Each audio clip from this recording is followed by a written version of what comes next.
everywhere are like, this is what we're doing. I don't really know how I fit in. I'm a weird sort of yogi sometimes, but I do think that as time has gone on, my practice has brought me just miraculous healing. I worked for it. The things that I didn't imagine possible have happened, and mostly inside of my own mind and body and my experience of life. And so, if I can do it, you can do it. Just a normal guy. I have a lot of gratitude for all of my teachers, and at this point, everything is my teacher lately, especially my computer, which isn't even alive, is my teacher as I have frustrations with technology and carry on. So one of the things coming up most for me right now is, I feel good, and the reality is that no matter what happens, you have enough experience in life, you're going to have things that remind you of triggers. This is kind of like a note for people who have come a long way in their process of healing, that like you're always going to get triggered, or you're going to remember what it is to be triggered. Here's a little ticket. See, I'll remember something will come up that used to be a trigger for me, and it may not be anymore, but as I think about it, and as my mind starts turning, I start putting energy and recharging that for my brain. So if I dwell on it, if I continue to sort of sit there, I can really go back into some of those patterns, those pathways. My brain knows they were there once, and it'll say, like, the more that I churn it in my mind, and it's really easy to do when you're stuck and trapped and locked down, the more that it'll like revitalize that energetic hold and recreate. Like, it's really easy to kind of recreate the barriers. So I've been working a lot on that lately. I had an experience, I had several experiences in lockdown that have been really difficult and challenging, but really recently I had someone from my past kind of resurface, someone I had blocked, who had sexually harassed me for many years, and I had really internalized that, and it's a big thick, heavy thing that I feel really healed about. But because they got a new account with a new name and were able to kind of contact me again, and because of like the state of things and where my mind was at and what I was doing with myself, I really kind of like went down those passages a little bit again, and I had some knee-jerk reactions that affected, I think, maybe some of my relationships in difficult ways, which is okay. I mean, I accept that I need this lesson, and I'm passing it on to you. And my main priority is growing and continuing to serve, essentially. I have a bodhisattva vow. It comes first, really, ultimately. Since I was 15, I'm almost 40. It's a long time. So, the antidote for getting all up in your head and thinking too much about anything, really, is embodiment. And it's a new thing. Embodiment practice is a new word for things that have been around a really long time. I'm most grateful for this space. I didn't wake up early enough to do a long video today, but we'll do like a quick practice. So this is just a little ritual. And I learned this from Maurice Trudeau and from the Mystical Embodiment School, but had done it in classes with her before, and bringing it into my teaching practice now because it's very easy. And it really helps me to like ground and situate myself, but also not limit myself from my growth. And I think that's really important, especially right now. So 3 hearts blessing. The sound for our heart chakra, and I'm really into sound, as anybody knows, is an ah. It's the sound ah. It's very heart opening. You can kind of feel that. You can test it out with yourself. The note associated is E, the solfeggio frequency, which highly debated, but I enjoy. Take from it what you want, is 528 hertz. So,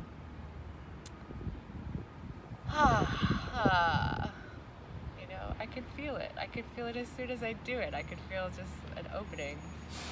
And so, the first rule for a magician, and what a real magician does every day, is situate, figure out what's around you, where you are, and then you can navigate your day. You can be the master of your world if you know what's going on around you. So, Three Hearts Blessing is one of many great ways to do this. So, left hand on the heart to receive. The right hand begins on the ground. Because if we're going to take giant leaps, we need a good foundation, a good, strong, abiding center. And the earth serves this purpose beautifully, both accepting what we want to release and nourishing and feeding us every day in these bodies on this planet. So, we'll do 3 ahs with 3 different hand positions. The ah on the ground, the ah in the sky, and the ah in my heart.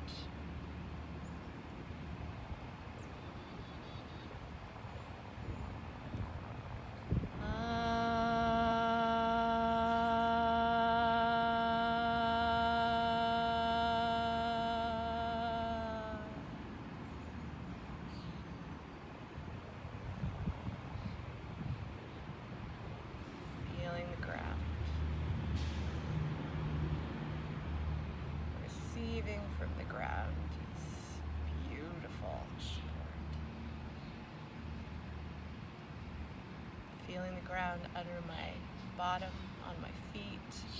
Feeling my body because I feel the ground.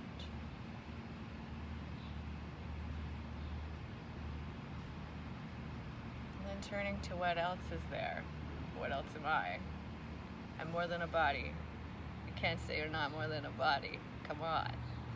I can be paralyzed and exist. Fully vegetative state and still exist. But also many people have left their bodies before, have died and come back, and they report back things. I came out believing in reincarnation, so for the spiritual, for the more vast that doesn't fit in this body, I try to cram it all in here. It's so hard. I want to reach out and be that vast and that mysterious and strange. I want to be with spirit, with the energy that is more than matter, another state.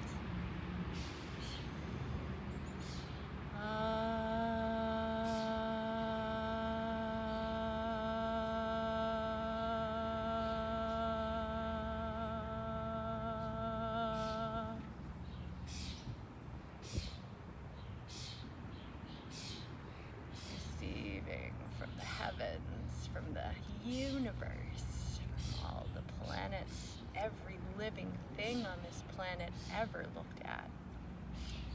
My ancestors, all the plants, even the beings that don't exist on this planet anymore today.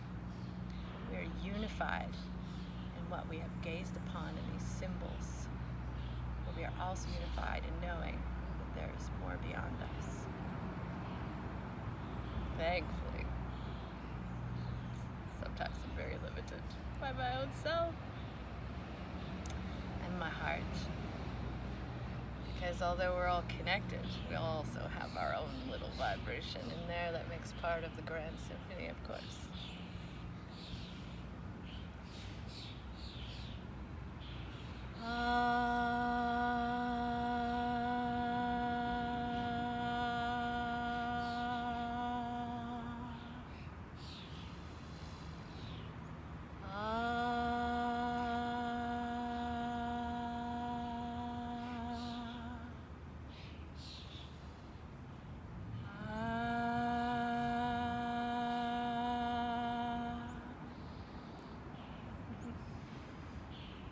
pretty simple, isn't it?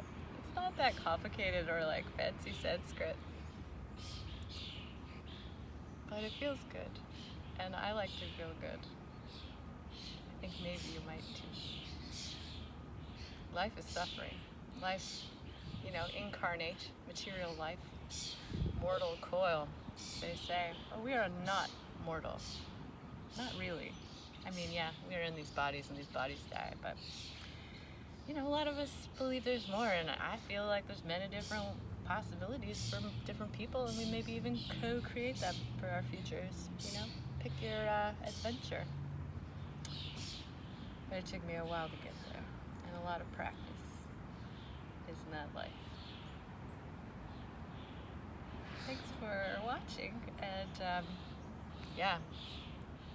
remember, what's above and below all manifest through you, through your body, and right from your heart at the center. Some people think it's the old ticker that's doing it, the old noodle, but it's actually the ticker.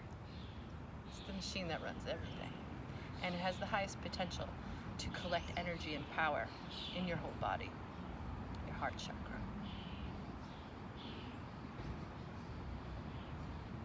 So it's very important for it to expand and for us to expand our love together. Yeah, I mean that.